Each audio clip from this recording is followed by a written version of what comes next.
Okay. So here's our m. M equals the slope, and slope is going to be y2 minus y1 over x2 minus x1. And also, I tell students, think of slope as rise over run.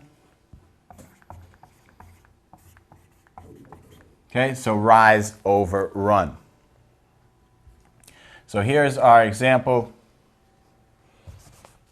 We have A is 3, comma 5.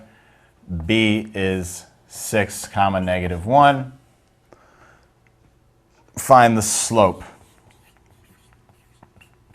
Okay, let's find the slope of that line. Using our formula, remember this is x1, y1, x2, y2.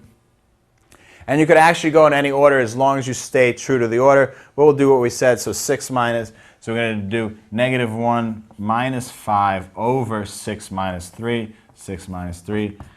Negative 1 minus 5, what does that give us? Negative 6. 6 minus 3 is 3. And our slope here is negative 2 over 1. So what's that saying? We're going to go down 2 and over 1. Down 2 and over 1. Okay, let's do another one of these and we'll look at it conceptually. So you see what we're looking at here.